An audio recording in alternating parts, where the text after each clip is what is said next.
Itu yang kemarin aku bilang temanku itu kan double data kata. Oke sayang, sebentar. Aku ingat kamu kemarin kamu sempat WhatsApp sebelum HP ku lost doll itu. Oke, kamu tahu kan, telepon deh aku secara langsung dan tidak langsung masuk di YouTube sama Facebook. Waktu kamu nyebut namamu masih belum masuk. Kenapa sayang? Ya itu kan aku nolongin teman, ya itu yang kemarin aku bilang. Terus ternyata dia ada 2 data gitu Kak Dewa. Terus? Data ganda. Tapi kenapa udah 2 bulan belum ada keputusan? Dia udah di penjara 2 bulan Kak Dewa, belum sidang.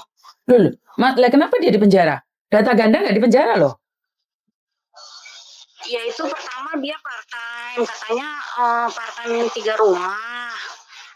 Part-time 3 rumah, tapi ketangkep mungkin di satpam bawahnya, nggak tahu juga aku ceritanya gimana.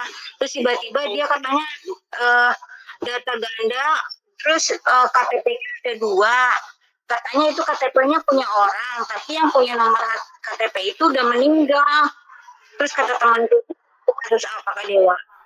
Berarti itu bukan data ganda, Dok. Itu kriminal. Make data orang lain. Itu bukan data ganda, itu kriminal. Itu kriminal. Kayak aku punya KTP, terus karena aku residen Hong Kong, KTP ku hilang, dipakai dia. Itu kriminal, itu bukan data ganda. Tapi kan kalau kita pertama masuk Hong Kong kan langsung bikin KTP, masa ada 2 orang gitu yang pakai, kan nggak mungkin ya Kak Dewa ya? Nggak mungkin, berarti dia sedang memakai KTP orang lain. Karena banyak kejadian mbak-mbaknya itu yang kerja di restoran atau kerja di apa, itu punya KTP palsu. Itu bukan data ganda. Data ganda itu kesalahan yang dilakukan oleh PT. Tapi kalau kamu memalsukan data, itu penjara. Itu penjara. Jadi ada 2. Data ganda itu karena dari Indonesia, dari PT, kamu tidak tahu apa-apa. Tapi kalau kriminal data palsu, itu beda lagi. Kamu buatnya di Hong Kong. Ada suatu sindikat yang memberikan KTP orang ke orang lain. Itu sindikat. Oh, jadi nggak masuk logika juga, masa dia pakai data 2 ya Kak Dewa ya? Masuk akal. Banyak itu terjadi. Jadi aku sering lihat, karena aku dulu kerja di restoran di Sentral, itu ada anak punya KTP-nya orang. Aku lihat fotonya itu kabur. Kenapa? Karena dia apply cuci piring di kantorku.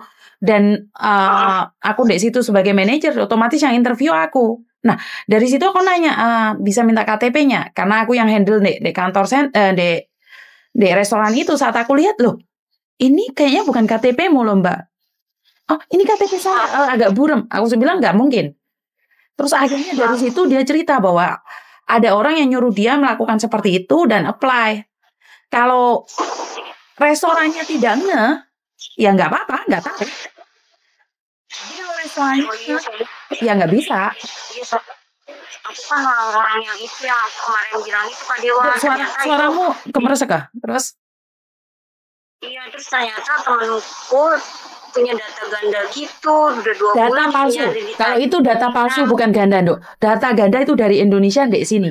Lah itu pemalsuan data di Hong Kong. Itu sangat kriminal itu. Kira-kira emang benar dia di penjara nggak bisa tahanan luar yang seperti Kak Dewa kemarin bilang tahanan luar 2 bulan diskon sebulan gitu Kak Dewa? Nggak bisa. Kan itu kan aku udah jelaskan ada 2 data ganda dari Indonesia yang melakukan kesalahan PT. KTP-nya 2, itu kesalahannya dari PT, yang ganti nama PT. Tapi kalau data pemalsuan data, kamu di Hong Kong namanya Yuni, terus kamu pakai datanya Rina, padahal Rinanya itu ada, KTP-nya Rina, berarti itu pemalsuan. Ngerti nggak? Data ganda adalah orang yang sama punya nama 2. Oke? Iya, soalnya kita kan lihat YouTube-nya Kak Dewa, bilang kata Kak Dewa kan 2 bulan diskon, 1 bulan tahanan luar, ya kita pikir dia bisa kerja lagi, balik lagi. Tidak bisa, kan dia itu kan data ganda Indonesia. 1 orang KTP 2. Lah ini iya, 1 orang punya KTP 2 tapi beda orang. Beda nama. Katanya yang orang itu udah meninggal, kok bisa gitu sih Kak Dewa? Ya bisa dong. Kan aku udah bilang ada sindikat kan tadi, sudah aku jelaskan ada sindikat kan tadi. Ya. Terus ini lagi temanku Kak Dewa, temanku nanya kemarin dia udah WhatsApp Kak Dewa nggak dibalas-balas. Dia katanya pasportnya ditahan majikan. Terus dia mau renew, tapi nggak cimeng-cimeng, gimana itu Kak Dewa? Ya berarti nggak renew dong. Mau renew nggak cimeng-cimeng berarti kan nggak renew. Ya laporkan aja ke KJRI kapan dia finishnya. Iya. Ini seharusnya bulan ini dia tanda tangan, tapi pasportnya selama 10 tahun dia di situ nggak pernah dikasih. Kan harus punya paspor. Iya, masa mau renew pasportnya nggak dikasih, udah gitu belum tanda tangan juga.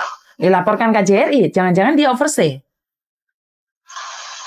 Masa sih overstay? Pisahnya katanya Desember bisa Kak Dewa. Kita harus nanya Manduk, kan kita nggak tahu. Kamu cuma menduga dan menyangka. Kan lebih baik menanyakan sama agennya atau KJRI, Mas sayang. Oh iya, dia bilang katanya gini, aku 10 tahun itu aku finish, rekod bagus, 6 Desember bisa finish, gak pernah ada masalah. Terus long service nggak dikasih katanya. Kalau long service kan nggak wajib, selagi majikan masih membutuhkan dan dia tidak mau, ya tidak dapat loh dia. Iya, lagian dia nggak ada perjanjian juga, kalau nuntut juga kan nggak bisa Kak Dewa. Ada perjanjian pun nggak bisa nuntut. Karena itu tidak wajib. Iya, dia WhatsApp dari kemarin mau surat sama Kak Dewa katanya nggak di. HP ku los lah, HP ku sudah dol lah, nggak bisa buka. Restart lagi ya ini barusan restart lagi. Jadi kalau SMS yang masuk kemarin udah nggak bisa baca kok. Kak Dewa di Jeluanya di kantor mananya sih? Di Nanfong sayang, lantai 9. Lantai 9 yang itu kan, yang liftnya 2 itu bukan ya? Iya. Yang sebelah. Iya. Gedungnya itu kan? Makasih banyak ya. Yo. Oke, siap. Oke, aku tunggu sayang. Oke. Yo, bye-bye. Mungkin gak ada yang sadar dan tidak ada yang tahu ya kalau kalian cuman bekerja di rumah majikan satu, semuanya baik-baik aja.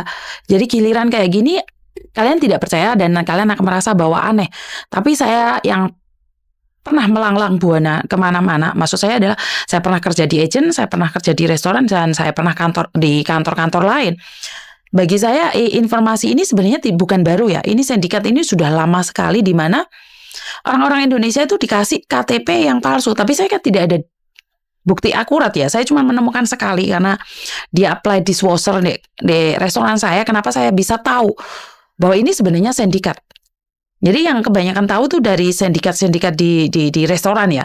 Jadi karena saya bekerja di restoran dan jadi banyak yang apply dan banyakan tuh dari Aslum, Swaka, dan kalau Swaka ditolak itu mereka pakai KTP-nya orang. Bahkan mereka tuh juga kan kantor saya kan punyanya bule ya. Jadi mereka nggak tahu kalau overstay Swaka itu bisa vaksin. Mereka berpikir bahwa orang overstay itu nggak mungkin bisa vaksin, padahal bisa gitu loh. Jadi buat teman-teman yang di luar sana lebih berhati-hati karena kita tidak tahu apa yang terjadi di masa depan. Lebih berhati-hati, jangan pernah percaya sama omongan orang. Itu aja dari saya, kurang lebihnya saya minta maaf. Wassalamualaikum warahmatullahi wabarakatuh. Jangan lupa sedekah. Berkat Tuhan mengalir atas kita dan selalu bahagia.